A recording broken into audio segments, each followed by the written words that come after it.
Shalom, selamat malam Shalom. teman-teman. Selamat berjumpa lagi dengan kami, saya Yudo. Dan saya Ray. Ya, kami akan menjadi host bagi teman-teman di acara IG Live PA Online bareng Alkitab Ya. malam hari ini. Betul. Ya. Kalau biasanya teman-teman melihatnya Kak Roma atau Ibu Yulia bersama atau Kak Roma dengan Mas Yudo, kali ini spesial. Iya, karena Kak Roma dan Ibu Yulia sedang melayani Tuhan di Betul.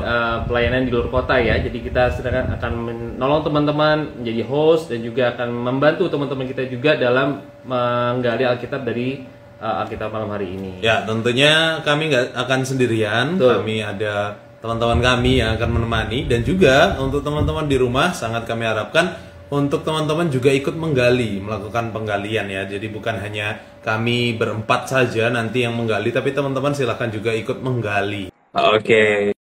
Malam ya, berhasil ya kita terhubung ya, dan kita akan mulai acara kita malam hari ini. Ya. Kita akan berdoa terlebih dahulu. Saya minta Kak Ray berdoa. Oke, teman-teman, mari kita berdoa menyerahkan pelayanan kita malam hari ini. Mari kita berdoa.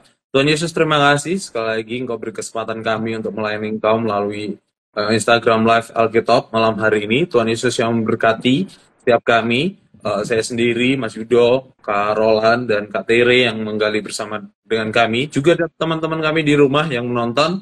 Kiranya mereka juga mendapatkan berkat yang sama yang kami dapatkan ketika kami melakukan penggalian Tuhan Yesus. Biarlah kami menikmati penggalian firman Tuhan malam hari ini, dan kami mendapatkan berkat yang luar biasa untuk kami dapat terapkan dalam kehidupan kami sehari-hari nantinya. Terima kasih Tuhan Yesus, menyerahkan semuanya, juga jaringan serta peralatan yang kami gunakan. Hanya ke dalam tangan Tuhan kami menyerahkan doa-doa kami. Hanya dalam nama Yesus Kristus kami mengucap syukur dan berdoa. Amin. Amin. Ya, teman-teman, untuk malam hari ini dan juga teman-teman yang sudah bergabung, kita biasanya itu mempunyai tema ya, tema tiap bulan ya.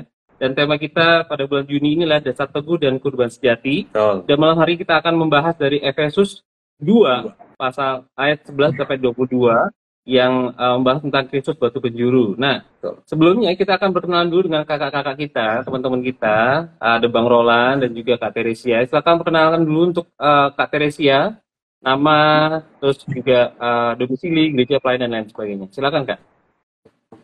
Oke, ya, shalom teman-teman semuanya. Perkenalkan, nama saya Teresia, biasa dipanggil Tere. Domisili sekarang ini saya di Solo, pelayanan di Yayasan Lembaga Sabda. Kalau asalnya itu saya berasal dari Medan, Sumatera Utara. Thank you. Thank you. Thank you. Ya, silakan Bang Roland.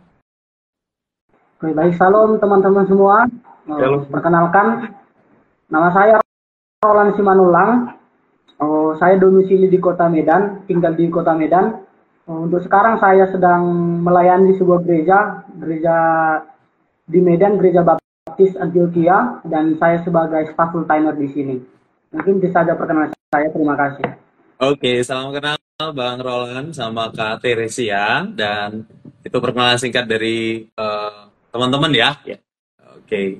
Iya, kita akan mulai menelaah atau menggali Alkitab dari Efesus 2 ayat 11 sampai 22 ini, dan kita sebelumnya mau kenalan dulu metode yang kita pakai dalam PA ini ya. Betul. Kita pakai metode SABDA, yaitu Simak, analisa, belajar, doa diskusi, dan aplikasi. Oke, ya. Kita akan mulai menggali bacaan kita malam hari ini, Ya, tapi betul. sebelumnya saya akan membagikan overview dari surat Efesus ini ya. Nah, surat Efesus ini adalah surat yang ditulis oleh Rasul Paulus, dipercaya sebagai karya dari Rasul Paulus, dan membahas tentang satu hal, yaitu tentang batu penjuru gitu. Ada beberapa hal, tapi yang kita akan bahas itu batu penjuru.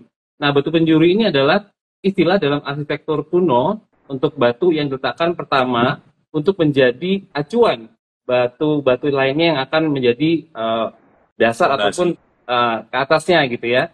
Nah, kalau batu ini salah, yang lain juga pasti akan salah.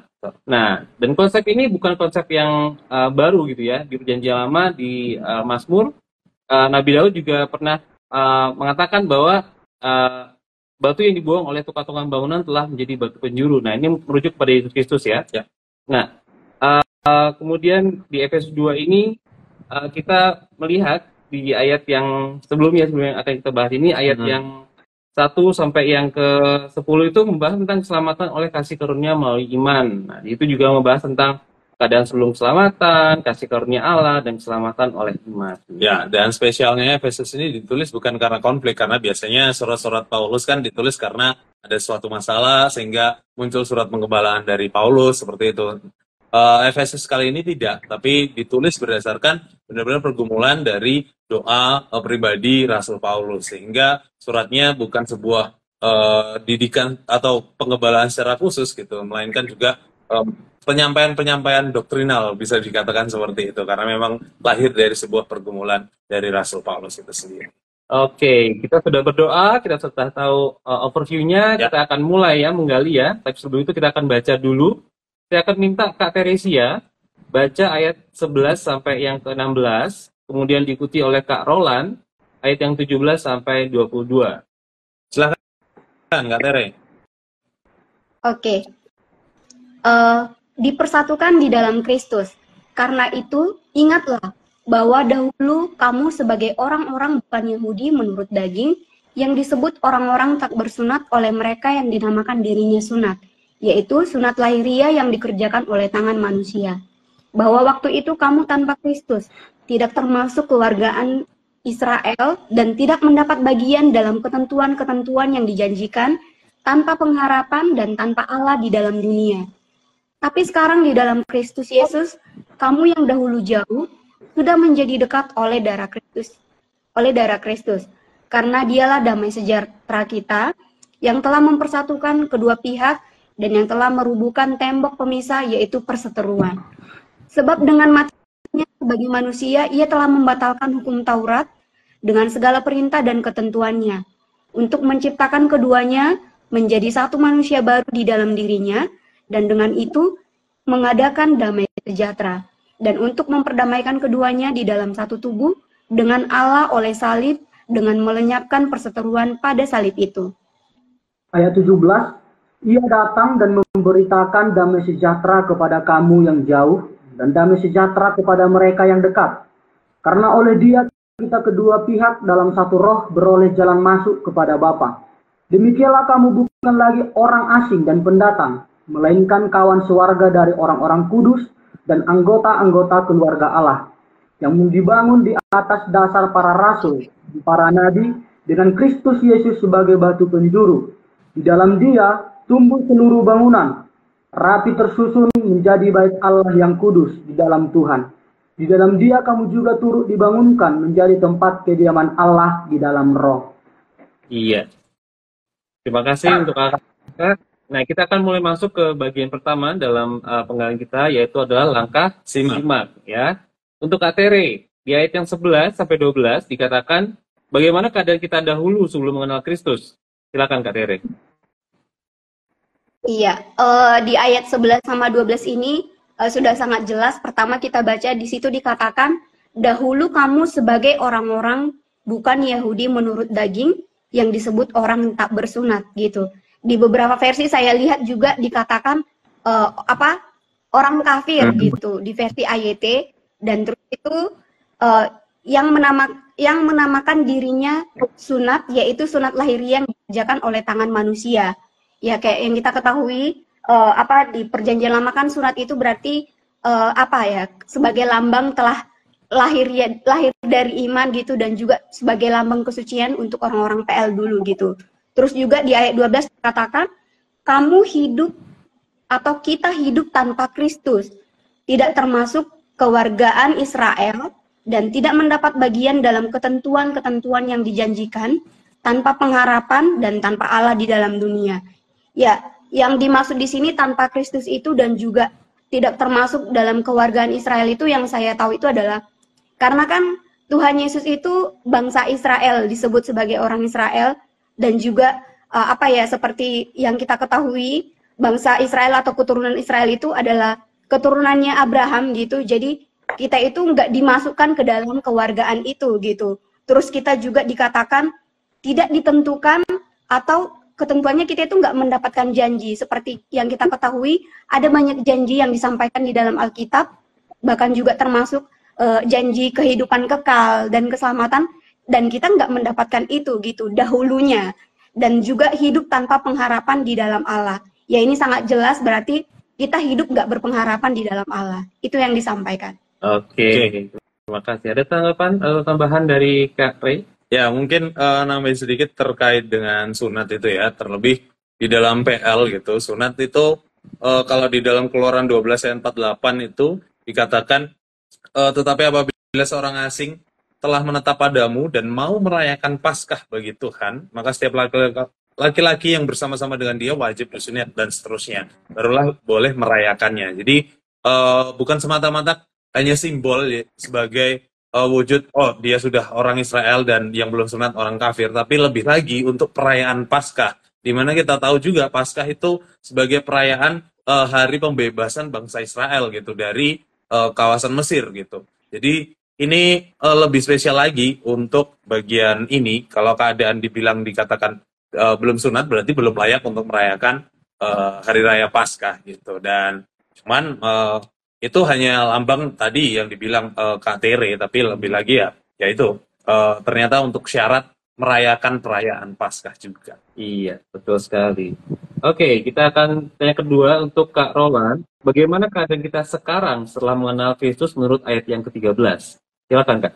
Ya, di ayat 13 ini kan dikatakan, tetapi sekarang di dalam Kristus Yesus, kamu yang dahulu jauh sudah menjadi dekat oleh darah Kristus ya. Seperti di ayat sebelum dijelaskan oleh Kak Tere, keadaan manusia atau keadaan kita sebelum mengenal Kristus, dan sudah dijelaskan bagaimana keadaannya kita yang jauh, bahkan mulai dari kita yang bukan orang Yahudi, kita yang bukan orang bersunat, kita yang bukan kewargaan Israel, bahkan untuk janji-janji Allah seperti yang Allah sampaikan kepada Abraham, itu tidak akan kebagian kepada kita dulunya. Tetapi setelah itu Yesus hadir dan kita mengenal Kristus. Makanya di pertanyaan kedua ini katakan bagaimana keadaan kita sekarang. Ya, di sini katakan kita yang dahulu jauh menjadi dekat. Artinya ada dulunya jarak antara manusia atau kita dengan Tuhan, dengan Allah itu sendiri. Karena itu tadi, keberadaan kita dan status kita sebagai orang yang memang orang yang berdosa dan bukan orang atau bukan umat pilihan Allah, bukan warga pilihan atau umat pilihan Allah seperti itu. Tetapi di dalam Kristus dan setelah mengenal Kristus, jarak itu sudah menjadi jarak yang dekat. Artinya sudah dipersatukan di dalam Kristus. Seperti di ayat 13 ini. Ya, mungkin begitu Kak Reni dan juga Kak Yudo. Nah, menariknya kata jauh dan dekat ini, apakah mungkin ini menunjukkan sebuah jarak yang tadi Kak Roland sampaikan gitu?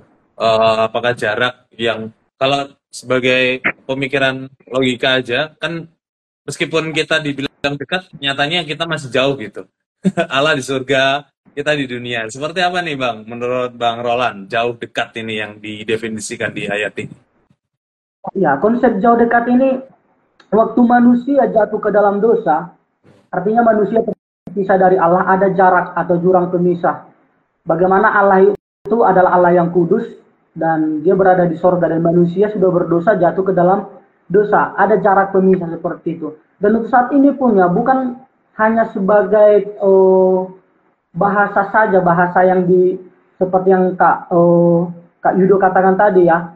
Bukan hanya sebatas karena Allah di sorga, manusia di bumi. Tetap ada jarak. Tetapi melalui Kristus itu sudah tidak ada lagi. Waktu Yesus mati, tirai bait Allah terbelah. Itu yang menjadi tanda bahwa tidak ada lagi jarak antara Allah dengan manusia, yaitu melalui perantaraan Tuhan Yesus Kristus. Artinya manusia bisa datang langsung kepada Allah. Kalau kita lihat di perjanjian lama, di kitab-kitab Pentateuch atau kitab-kitab Taurat, yang kalau kita lihat di perjanjian lama, bagaimana seseorang yang ingin datang kepada Allah itu harus melalui imam dan melalui pengorbanan seperti itu. Tetapi saat ini melalui Yesus itu tidak ada lagi, karena kita tidak bisa langsung komunikasi, tidak bisa langsung berhubungan dengan Allah itu sendiri, yaitu Yesus itu sendiri. Begitu Kak Yudo. Iya. Kalau yang di ayat 13 itu juga dibilang di dalam Kristus Yesus, kemudian di belakang juga oleh darah Kristus. Ya. Itu jadi kayak satu, ini ya tadi sempat Kak Roland sebutkan tentang perjanjian lama ya. Kalau kita di luar orang Israel, kita nggak boleh masuk ke Bait Allah. Gitu. Kalau kita tidak membawa darah persembahan, kita juga nggak boleh gitu. Jadi Kristus menjadi jalan kita untuk sampai kepada Bapa gitu ya. Jadi benar-benar satu hal yang pengorbanan Yesus Kristus itu menjadi jalan atau apa namanya, hal yang mendekatkan kita, mengembalikan kita kepada Allah gitu ya. Oke, yang pertanyaan ketiga untuk Kak Tere, siapa yang telah meruntuhkan tembok perseteruan dan membuat persatuan antara orang Yahudi dan non-Yahudi di ayat 14? Iya, di situ udah sangat jelas dikatakan karena dialah gitu. Atau di versi AYT itu dikatakan dia sendiri itu ditujukan kepada Kristus yang diceritakan di ayat sebelumnya gitu. Jadi dia yang akhirnya meruntuhkan, atau di versi lain itu juga dikatakan menghancurkan atau mematahkan gitu. Mematahkan tembok pemisah, yaitu perseteruan. Ya, perseteruan yang kita ketahui itu ya banyak perseteruan yang terjadi, apalagi di PL dulu jelasin gimana antara orang Yahudi dan non-Yahudi gitu. Jadi Kristus lah yang telah mematahkan atau meruntuhkan perseteruan yang terjadi di antara orang Yahudi dan Yahudi itu.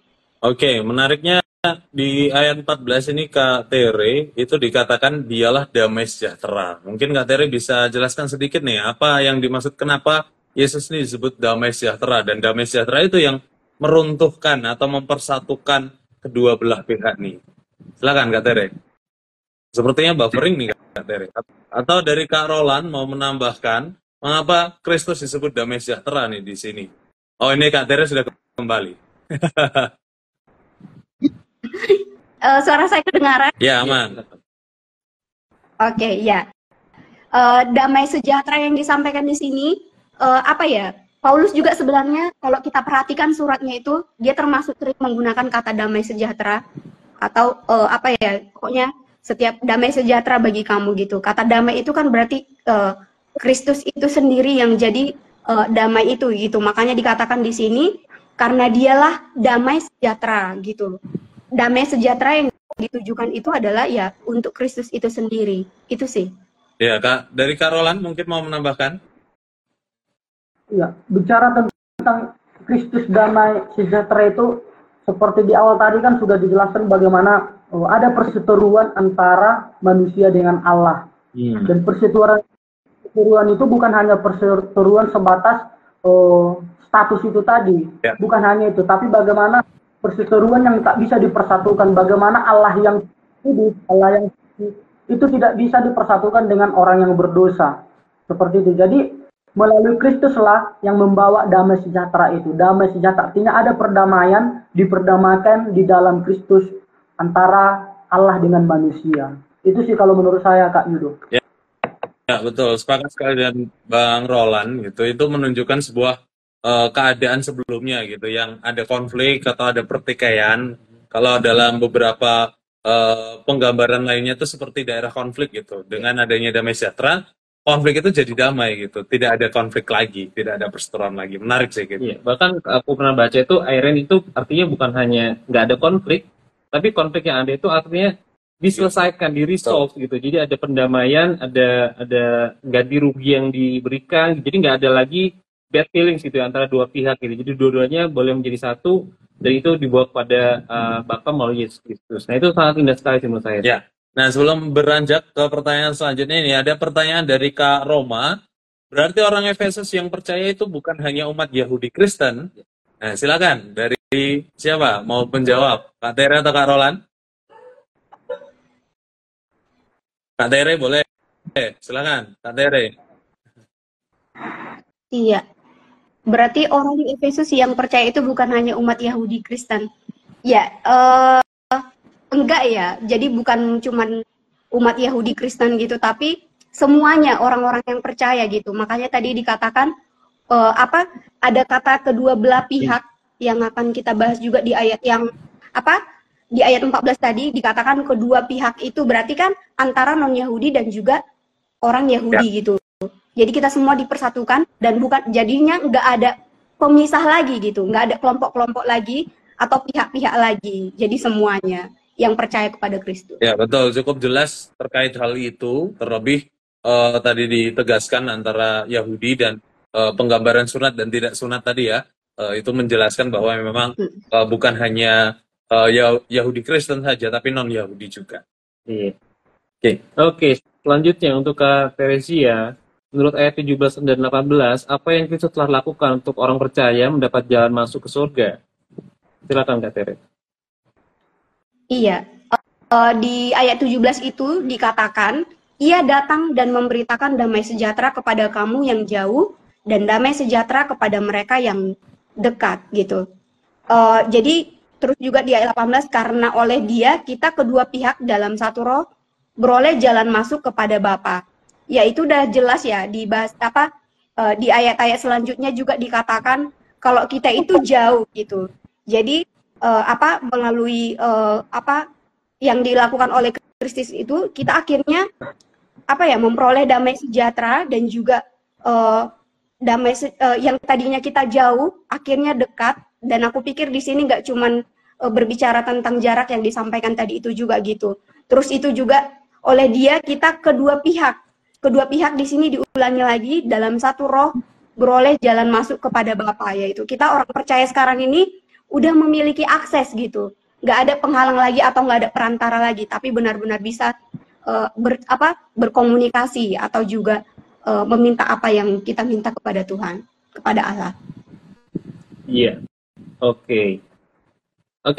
Untuk Kak Roland, untuk ayat yang 15 dan 16, bagaimana Kristus membuat orang Yahudi dan non-Yahudi menjadi manusia baru dalam Kristus? Silakan Kak Roland. Ya, dikatakan di sana bagaimana Kristus membuat orang Yahudi dan non-Yahudi menjadi manusia baru. Kalau kita lihat di ayat 15 dan 16, di situ katakan, sebab dengan matinya sebagai manusia ia telah membatalkan hukum Taurat dengan segala perintah dan ketentuannya untuk menciptakan keduanya menjadi satu manusia baru di dalam dirinya, dan dengan itu mengadakan damai sejahtera. Ya, artinya di sini Yesus mati sebagai manusia dan membatalkan hukum Taurat dengan segala aturan-aturan yang ratusan hukum yang sudah Tuhan perintahkan melalui Musa dan menyampaikannya kepada umat pilihannya bangsa Israel. Dan hukum itu sudah dibatalkan dan segala ketentuannya yang membuat kedua belah pihak, artinya baik Yahudi maupun non-Yahudi, sudah menjadi satu manusia baru di dalam dirinya. Dirinya ini yang dimaksud adalah Yesus Kristus. Artinya tidak ada lagi antara Yahudi atau non-Yahudi, baik itu dengan segala etnisnya,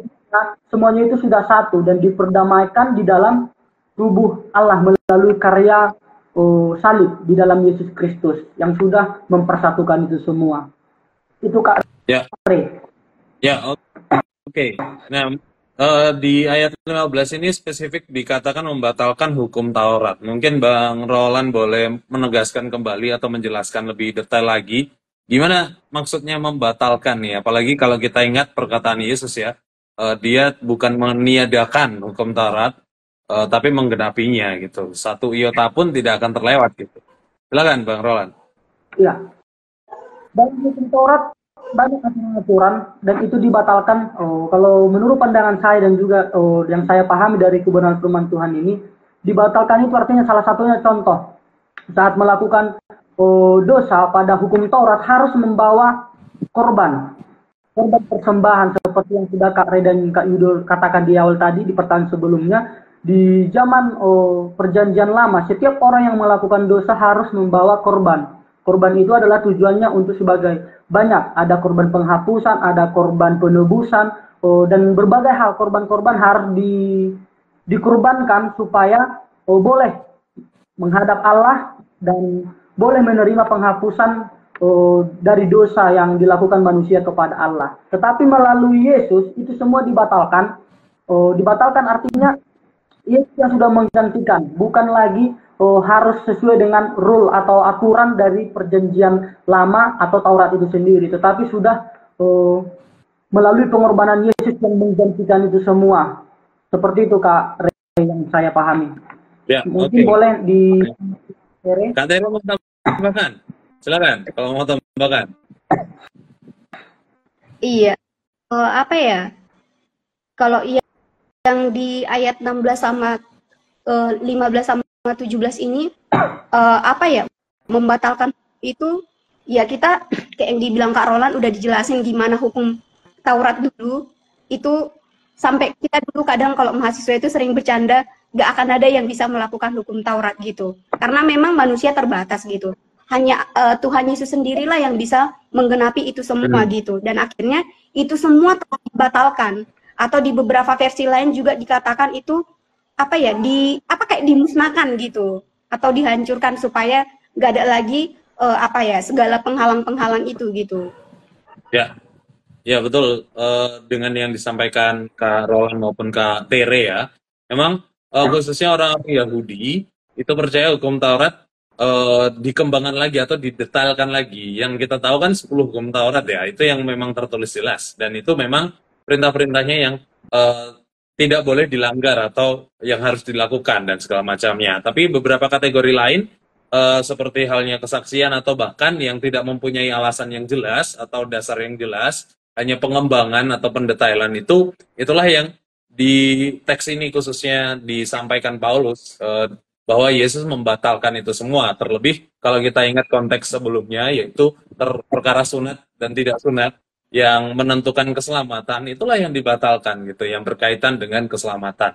Yang aturan-aturan yang dibuat manusia, walaupun dengan alasan hukum Taurat ya, tapi sebenarnya tidak ada dasar yang jelas gitu, yang dianggap sebagai manifestasi mata, itulah yang dibatalkan. Makanya Paulus menggunakan kata membatalkan seperti itu. Iya, mungkin ini juga yang disebut sebagai tradisi-tradisi ya, yang ditentang sangat keras oleh Tuhan Yesus ketika dia melayani di bumi gitu. Dia bilang, kamu mengajarkan bukan apa yang dari Allah, tapi dari pengajaran manusia kepada orang-orang ini. Jadi kayak hal-hal yang dipentingkan itu justru ajaran manusia, bukan pengajaran-pengajaran dari hukum Taurat itu sendiri gitu. Itu yang sangat ditentang dengan keras oleh Tuhan Yesus. Ya. Oke, selanjutnya untuk Kak Teresia, mengapa Paulus berkata bahwa kita tidak lagi disebut orang asing, di ayat yang 19 sampai yang ke-20?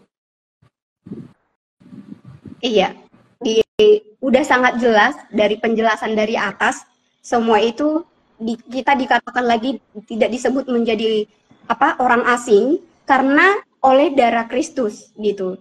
Akhirnya di ayat 19 itu akhirnya jadi kalau tadi di ayat sebelumnya itu dikatakan hal-hal yang membuat kita jauh, di ayat 19 itu akhirnya jadi kayak perbanding terbalik gitu.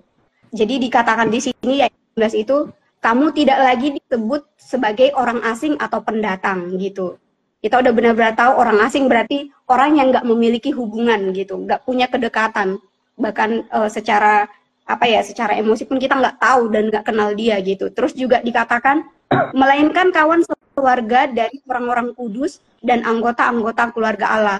Kalau tadi kita dikatakan tidak sewarga karena pemisahan itu, di ayat 19 ini kita udah dikatakan bahwa kita itu adalah kawan sewarga dengan orang-orang kudus yang orang-orang yang percaya kepada Tuhan dan anggota-anggota keluarga Allah yang tadinya yang nggak punya pihak-pihak lagi gitu.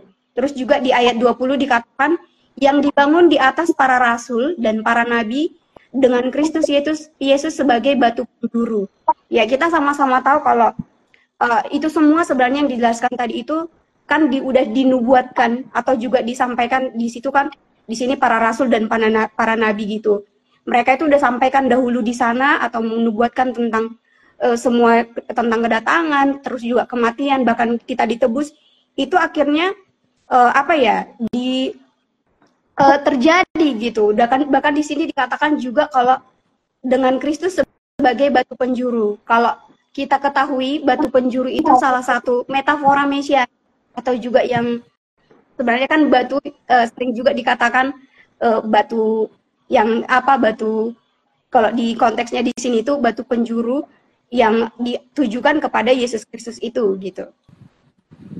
Iya, oke. Oke, ini menjadi kontra dari ayat 12 itu sendiri ya, yang dikatakan bahwa tidak termasuk kewargaan Israel, tapi di sini menjadi kewarganegaraan atau kewargaan kawan sewarga dari orang-orang kudus gitu, dikatakan di ayat 19. Jadi memang menjadi kontra, yang dulunya tidak keluarga itu sekarang menjadi keluarga orang-orang kudus. Dan ini ada tanggapan Mas Yudo dari Kak Roma yang menanggapi tadi penggalian kita, semua baru di dalam Kristus. Bahkan sunat Yahudi yang dulu secara fisik di dalam Yesus ada sunat hati. Dalam Yesus ada sunat hati dari dan dalam Kristus. Betul sekali. Dan Kak Roma juga menanggapi tadi tentang melenyapkan atau membatalkan. Versi lain bahkan dikatakan dilenyapkan. Oke. Nah itu juga kalau pikir sih ini pembatas atau hal-hal yang membedakan kita ini semuanya akhirnya jadi apa? Bisa nggak sih kita pakai kata dileburkan gitu ya? Karena kayak di Roma 11 ayat 24 itu kan juga dibilang bahwa kita tuh dicangkokkan gitu. Jadi kita yang bukan dari pohon zaitun yang sejati yang apa dibilang kita ini pohon zaitun liar gitu. Itu dicangkokkan kepada pohon zaitun yang sejati. Jadi kita punya apa namanya? Dari yang liar terus menyatu dengan yang sejati jadi bisa hidup bersama-sama gitu dan itu satu hal yang apa amazing buat saya jadi ketika ingin apa analogi pertanian ya dipakai sama Paulus kemarin juga kan jadi satu hal yang membuat kita nggak punya lagi membaca adalah kita menjadi satu dengan orang-orang yang Tuhan juga sudah selamatkan gitu. Betul. Nah sebelum lanjut Mas Yudo, teman-teman di rumah gimana tanggapannya? Silakan juga memberikan tanggapan atau juga memberikan pertanyaan nih untuk kita semua kita gali lebih dalam supaya firman Tuhan juga lebih dalam kita penggaliannya. Jadi jangan hanya kami yang menggali tapi teman-teman di rumah juga ikut menggali dan mengajukan pernyataan maupun pertanyaannya. Iya, betul sekali. Nah, sekarang kita akan lanjutkan ya ke Kak Roland, bagaimana kita di dalam Kristus dibangun di ayat yang 21 sampai 22. Silakan Kak Roland. Ya, saya coba baca kembali ayatnya. Di dalam Dia tumbuh seluruh bangunan rapi tersusun menjadi bait Allah yang kudus di dalam Tuhan. Di dalam Dia kamu juga turut dibangunkan menjadi tempat kediaman Allah di dalam Roh. Ya. Keadaan kita yang sudah dibangun di dalam Kristus itu dikatakan rapi tersusun. Rapi tersusun di sini yang saya pahami berdasarkan ayat ini adalah bagaimana kita yang dulunya rusak sudah saat kita percaya mengikut Tuhan sebagai Tuhan dan Juru Selamat dan Yesus sebagai seperti yang di ayat sebelumnya dikatakan bahwa Yesus sebagai batu penjuru ya seperti tema pada malam hari ini dibangun ulang. Artinya seperti suatu bangunan kalau sudah rusak dia harus dirombak ulang, dibangun ulang dan kita dibangun ulang di dalam Kristus rapi tersusun dan menjadi bait Allah yang kudus di dalam Tuhan. Artinya keadaan manusia yang berdosa itu dibangun ulang dari yang berdosa dibangun menjadi orang yang sudah dikuduskan atau orang yang sudah diselamatkan di dalam Kristus Yesus yang tersusun rapi. Artinya sudah bukan lagi sesuatu yang rusak, tetapi yang sudah dikatakan di sini menjadi tempat kediaman Allah. Allah yang kudus tidak akan mungkin berdiam diri di tempat yang rusak atau di tempat yang tidak kudus seperti itu. Tetapi Allah yang kudus itu berdiam diri, berdiam dan kita menjadi tempat kediaman Allah di dalam Roh seperti yang dikatakan firman Tuhan pada malam hari ini. Begitu Kak Rey dan Kak Yudo yang saya pahami. Ya, sepakat sekali dengan yang disampaikan Kak Roland ya, di mana di dalam Kristus itu terbangun semuanya gitu, dibangun ulang, disusun rapi sedemikian rupa. Kalau dalam versi lain juga dibangun bersama gitu, seluruh bangunan dipersatukan di dalam Kristus gitu menjadi bait suci gitu. Itu yang menarik sih seperti itu. Iya, ini kembali lagi juga tadi ke apa namanya pertanyaan sebelumnya tadi batu penjuru itu juga kan apa namanya ketika dibangun bersama-sama itu kan sebenarnya dua tembok yang apa namanya nggak sejajar gitu loh. Jadi diikat bersama-sama oleh Kristus Yesus dan juga tadi rapi tersusun itu kalau kita nggak rapi kayak tukang bangunan nggak rapi kemarin kan si Paulus bilang aku adalah tukang bangunan yang ahli gitu. Dia sangat cermat memasang dasarnya menciptakan tangkring kepada jemaat dan juga sekarang Yesus itulah yang menjadi pengikat di antara kedua belah pihak gitu dan itu sangat apa namanya menjadi apa namanya bangunan yang kokoh gitu ya dan juga tadi Kak Roland juga sempat bilang bahwa Tuhan nggak akan berdiam di tempat yang berantakan gitu ya. Nah itu sangat benar sekali karena kita ketika apa namanya menyediakan tempat bagi Tuhan kita pasti mau dong tempatnya rapi, tempatnya indah dan juga mulia gitu ya. Oke, kita akan masuk ke dalam bagian kedua yaitu bagian analisa. Untuk Kak Teresia, pertanyaannya mengapa Kristus disebut sebagai batu penjuru bagi orang percaya? Silakan Kak Teresia. Iya. waktu baca ini sebenarnya saya nggak ini ya. Jadi saya menempatkan diri sebagai orang yang bukan bekerja di bangunan gitu. Tapi coba pelajari gitu tentang batu penjuru. Kalau yang saya lihat-lihat dan baca-baca itu kayak diletakin di titik-titik, maksudnya di apa ya, di tempat-tempat yang penting untuk menghubungkan bangunan yang satu dengan yang lainnya gitu. Dan juga itu kayak bagian dasar, kayak yang dibilang Mas Yuduk tadi, tanpa batu itu apa ya, bangunan itu nggak akan kokoh gitu. Jadi yang aku tangkap di sini, kenapa dia dikatakan sebagai batu penjuru bagi orang percaya? Ya Tuhan Yesuslah sebagai fondasi atau pemersatu, kayak yang tadi udah kita bahas panjang. Dia adalah menjadi apa ya, yang mempersatukan kita gitu, sebagai dari yang tadinya disebutkan sebagai orang-orang yang tidak bersunat dan akhirnya punya akses dan juga bisa langsung apa ya, berdoa atau meminta kepada Allah gitu. Jadi Tuhan itu apa ya, yang menghubungkan kita atau mempersatukan kita, makanya dia dikatakan sebagai batu penjuru.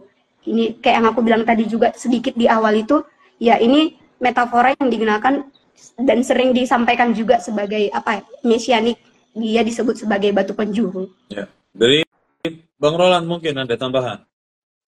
Ya, sama seperti Kak Tere.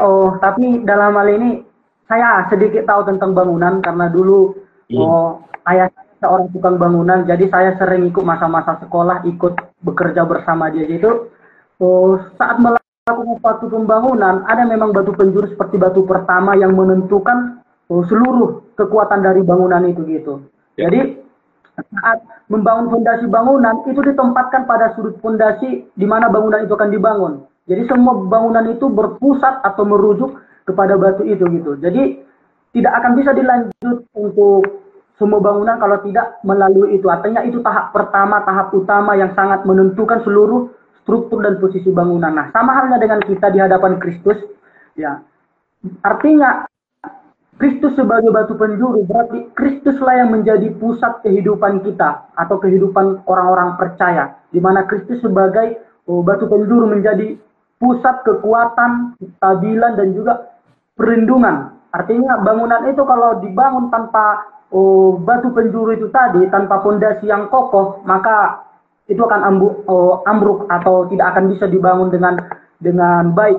Dan di dalam Kristuslah orang-orang percaya harus memiliki suatu kekuatan di dalam iman kepercayaan. Artinya saat Yesus sudah menjadi batu penjuru, sudah menjadi fondasi utama, Yesuslah menjadi fondasi kebenaran, menjadi fondasi yang kokoh, menjadi fondasi memimpin, dan juga fondasi yang akan tempat perlindungan atau pengharapan seperti itu. Itu yang saya pahami, Kak Ray dan Kak Yudo. Ya, betul sekali. Memang batu penjuru itu batu pertama dari segala fondasi gitu. Terus sebagai pusatnya, sebagai penjurunya gitu. Jadi fondasi-fondasi lain ditarik dari batu penjuru itu sendiri, batu yang pertama itu, sehingga dapat lurus, dapat bertemu di titik yang sama, dapat kokoh bersama-sama juga. Dan bahkan kalau kita melihat dalam Alkitab, sebetulnya batu juga cukup sering ya, bukan hanya batu penjurunya, tapi dari lambang batu ini sering sekali digambarkan sebagai sesuatu yang kuat, besar, kokoh gitu ya. Gitu. Jadi memang batu menggambarkan sebuah kekuatan yang besar. Iya. Itu saya juga jadi teringat kemarin waktu di Alkitab sebelumnya ya. Ketika kita membangun di atas dasar Kristus itu, kita juga harus memperhatikan gitu.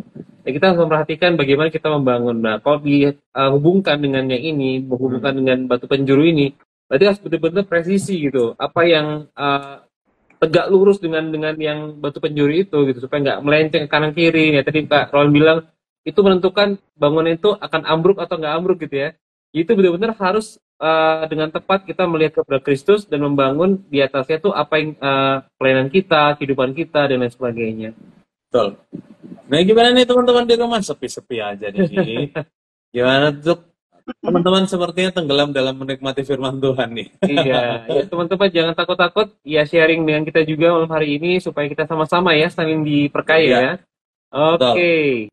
Kita akan lanjut terus di tahap berikutnya yaitu bagian 3 untuk belajar. Ya. Untuk Kak Roland, tadi dikatakan bahwa kita sedang membangun gitu ya. Apa yang sedang Kristus bangun melalui kita? Silakan Kak Roland. Ya. Terima kasih. Ya, apa yang Kristus bangun melalui kita ya.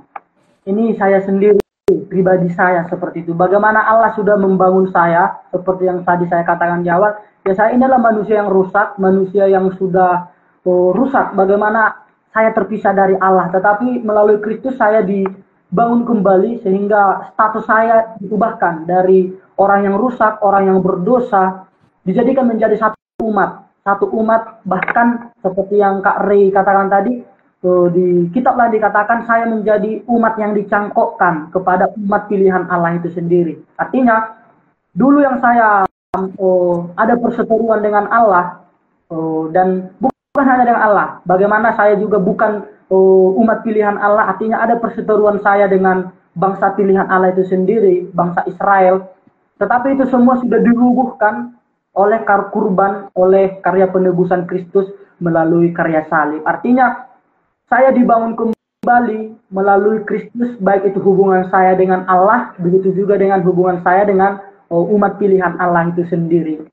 Dan perseteruan ini yang sudah diperdamaikan. Kalau kita kembali tadi dilihat di ayat 14, bagaimana dikatakan di situ, karena dialah damai sejahtera. Artinya perseteruan itu sudah membawa, sudah dihilangkan, sudah dilenyapkan seperti yang dikatakan tadi ya. Bagaimana perseteruan sudah diperdamaikan. Melalui Kristuslah kurban perseteruan itu antara manusia dengan Allah dan antara saya dengan sesama. Bukan hanya perseteruan, tetapi tembok pemisah itu tadi. Bagaimana saya yang terpisah dengan Allah, ada jarak, ada tembok pemisah yang membuat saya tidak bisa berhadapan langsung dengan Allah. Tetapi waktu saya dibangun kembali melalui Kristus, baik itu saya yang bukan orang Yahudi, ataupun saya yang bukan orang yang kudus, tetapi sudah dikuduskan dan sudah masuk menjadi umat Allah itu sendiri, sehingga saya dibangun melalui Kristus yang sebagai batu penjuru itu, maka saya sudah diperbaharui seperti itu. Itu yang saya pahami kepada Kak Ray.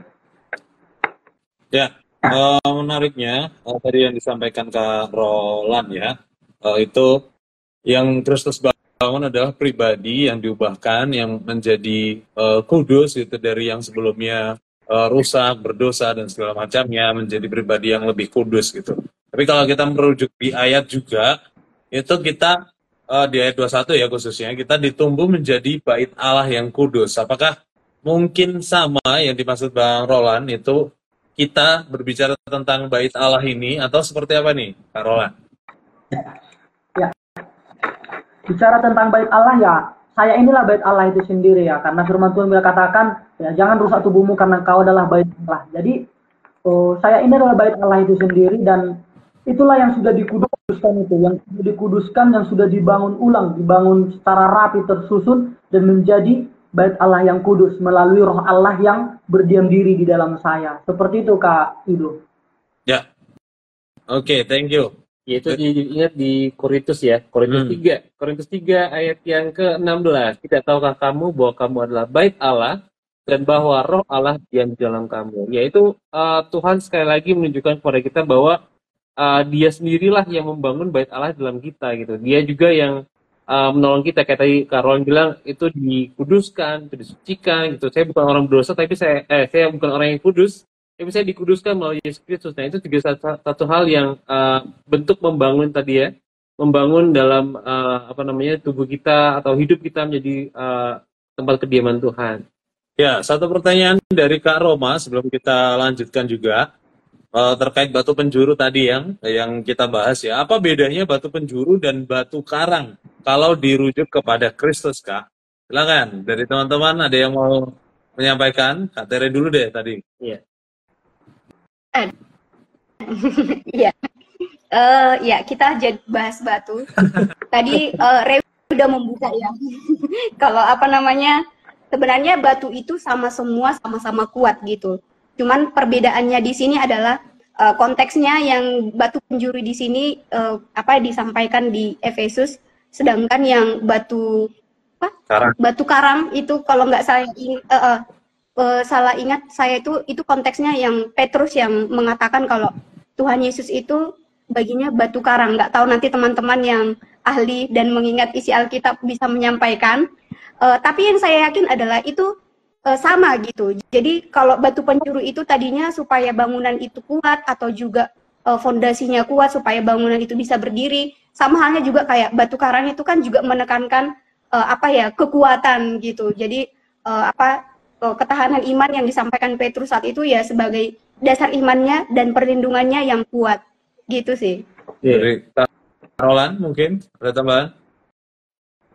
Ya, bicara tentang batu karang, batu penjuru ini ya seperti yang katakan Kak Tere tadi, sama-sama batu, tetapi batu penjuru ini berpusat kepada Kristus yang saya pahami ya.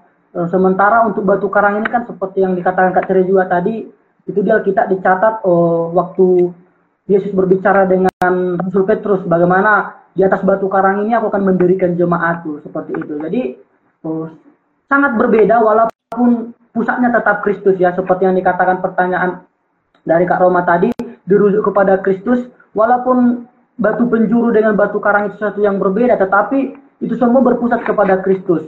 Batu penjuru adalah Kristus sendiri, sementara batu karang, kalau kita lihat batu karang yang di sebuah pantai, dalam batu itu sama seperti halnya Petrus. Yang Tuhan harapkan bagaimana Petrus menjadi dasar atau landasan nantinya mendirikan suatu jemaat pada saat itu, waktu Yesus berjanji kepada Petrus itu sendiri. Artinya batu karang ini seperti gambaran bagaimana kuatnya atau kokohnya nanti jemaat Tuhan melalui Rasul Petrus yang dipakai oleh Tuhan pada saat itu. Itu kalau menurut saya, Kak Rey. Ya, dari Mas Yudo? Iya, kalau aku sih jadi teringat lagi gitu. Bener banget hal-hal yang dikatakan di Alkitab ya. Kemarin ngebahas Korintus, sekarang Efesus, analogi-analogi tentang membangun, tentang bertumbuh, itu kayak memperlihatkan gitu bahwa Tuhan itu Tuhan yang ingin supaya umat itu berproses gitu. Kemarin waktu di Korintus kita kan bilang kita lihat ada Apolos, ada Paulus gitu kan. Dan kita lihat di sini adalah bangunan yang berdiri di atas atau merujuk pada Yesus Kristus gitu. Kita ngikutin batu penjuru itu supaya kita juga bertumbuh, kita ngelihat di sana, kita ngelihat arah hidup kita ngelihat segala pelayanan kita, apa yang kita lakukan tuh arahnya kepada Kristus. Nah, kalau aku melihat juga analogi ini juga sangat tepat gitu, karena kita ketika membangun itu kan juga harus memiliki cetak biru ya. Kita juga harus melihat apa sih yang Tuhan mau gitu, apa sih yang ingin dia bangun gitu. Kalau dia bilang menjadi tempat kediaman Tuhan, tempat kediaman Allah gitu. Nah, masakan kita akan hidup dengan sia-sia atau kita hidup dengan ceroboh gitu ya.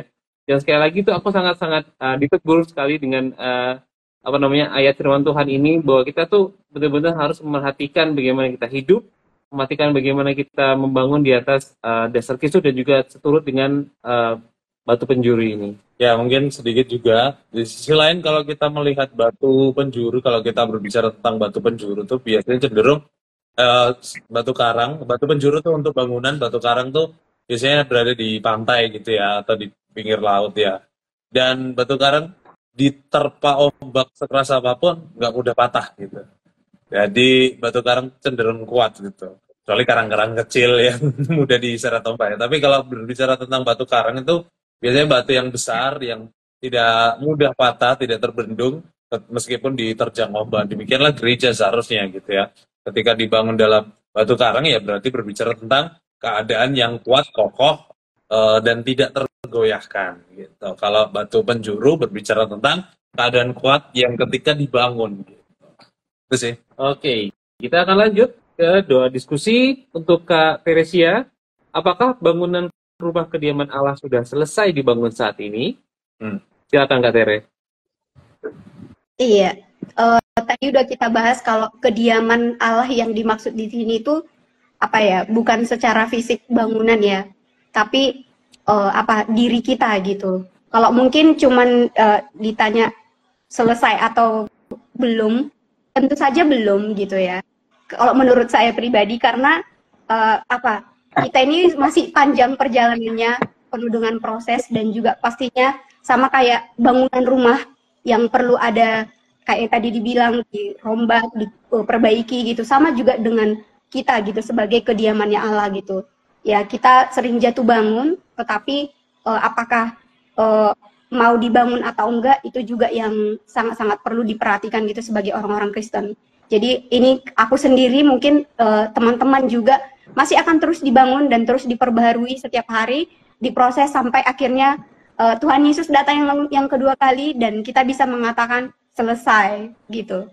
Iya. Nah, menurut Kak Roland gimana, Kak? Ya, sama seperti yang dikatakan Kak Tere ya. Rumah kediaman Allah itu adalah saya sendiri. Ini bukan fisiknya, tapi saya sendiri. Karena saya sendiri adalah bait Allah yang sudah dibacakan tadi ya di surat Korintus yang dikatakan. Bagaimana Yesus sebagai batu penjuru di dalam diri saya yang sudah dibangun kembali. Tetapi sama seperti yang Kak Tere. Oke. Tubuh ini nantinya pasti akan mati. Tetapi ada sesuatu yang akan Tuhan ubahkan lagi nanti setelah saya mati. Ada namanya dibongkar kembali seperti yang dikatakan di 2 Korintus 5 ayat 1. Bagaimana tubuh saya yang fana ini akan dibongkar kembali, digantikan dengan tubuh yang kudus, di mana tubuh yang akan berdiam diri di surga nanti. Artinya saat tubuh saya ini mati akan diubahkan menjadi tubuh yang kudus nanti. Artinya berarti masih ada proses atau tahap yang akan terus berlalu, tidak sampai di sini seperti itu. Yang saya pahami, Kak Yudo. Oke, jadi menurut Bang Roland ada itu ya proses bongkar kembali nantinya ya. Iya. Jadi bukan hanya pembangunan saat ini. Nah, kalau yang kita lihat kan sepertinya di ayat 21 tuh cenderung itu sedang dalam proses pembangunan gitu. Dan di bagian kedua juga itu menunjukkan ditegaskan lagi turut dibangun gitu. Nah, apakah itu menunjukkan sebuah kegiatan yang kemungkinan dibongkar kembali? Kalau dari definisi Bang Roland dibongkarnya tubuh, keluarnya dari tubuh fana dan menjadi tubuh kemuliaan ya, maybe ya. Tapi kalau berbicara tentang bangunan rumah Allah, kediaman Allah, sepertinya harusnya sih nggak dibongkar kembali ya. Terus bahkan. Ya, sampai sekarang gitu. Karena yang dibangun tuh sebetulnya bukan tubuh jasmani kita juga gitu, tapi tubuh roh kita. Tubuh roh kita tuh dibangun terus-menerus sehingga ada rusak dikit ditempel, bukan rusak dikit dibongkar. Jadi tidak dihancurkan kembali, tapi dibangun gitu. Oke, kita akan masuk ke bagian terakhir, yaitu bagian aplikasi. Nah, buat teman-teman nih, apa bagian Anda dalam pembangunan rumah kediaman Allah ini, dan apa komitmen Anda? Silakan, Kak Roland. Kalau untuk komitmen saya untuk pembangunan rumah kediaman Allah ini, ya selama Tuhan memberi saya kesempatan untuk hidup, saya akan terus ikut proses Tuhan, dan saya menjadi rumah kediaman Allah yang Tuhan inginkan. Ya, di mana saya harus hidup mempermuliakan Tuhan, melayani Tuhan dengan sungguh-sungguh sepenuh waktu, rajin baca Alkitab, rajin berdoa, dan tentunya rajin memberitakan Injil, supaya semakin banyak jiwa-jiwa yang akan datang kepada Tuhan dan dimenangkan untuk Kristus. Dan saya rindu melalui kehidupan saya, nama Tuhan terus dipermuliakan, dan itu komitmen saya melalui yang sudah saya pelajari pada malam hari ini. Itu Kak. Oke, thank you, Kak Ter.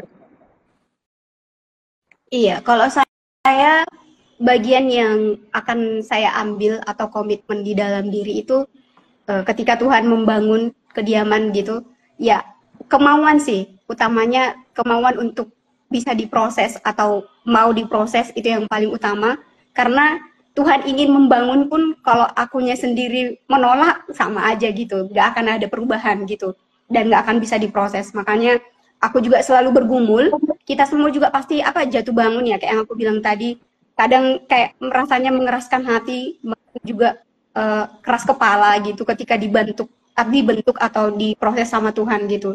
Jadi terus mau dan berkomitmen untuk apapun yang Tuhan lakukan dan Tuhan izinkan di pembangunan saya sebagai kediamannya, ya saya harus mau diproses. Ya, betul sekali.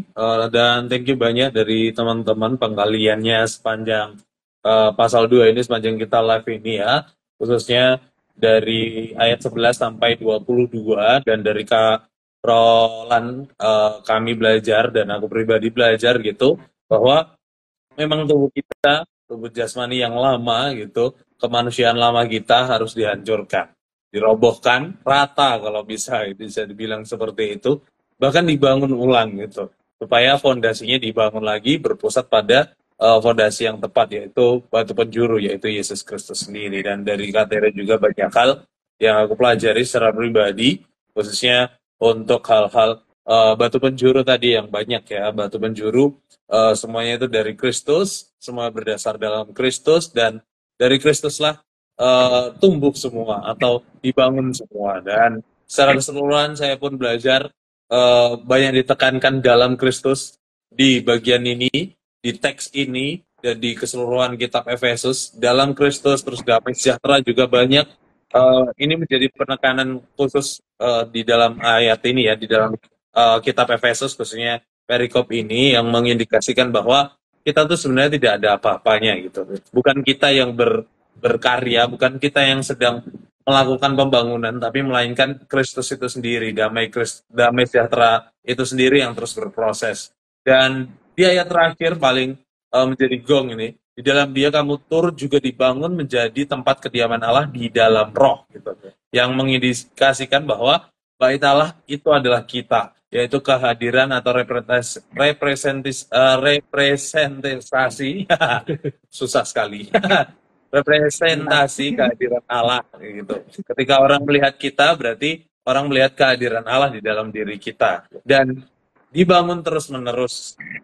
Saya mungkin sedikit lagi, yaitu dibangunkan itu di ayat 22 tuh spesialnya menggunakan kata kerja yang sedang gitu, present gitu ya, yang sedang dilakukan. Artinya memang sungguh-sungguh kita sedang dan masih akan terus dibangun sampai Tuhan Yesus datang kedua kalinya. Tubuh rohani kita dibangun. Itu Mas Yudo. Tuhan. Nah, teman-teman, kita sudah sampai di akhir dari acara kita malam hari ini. Terima kasih untuk Kak Roland dan juga Kak Teresia, dan juga setiap teman-teman yang bergabung dengan kita pada malam hari ini. Kiranya Tuhan terus menambahkan hikmat dan juga pengertian ya tentang firman-Nya.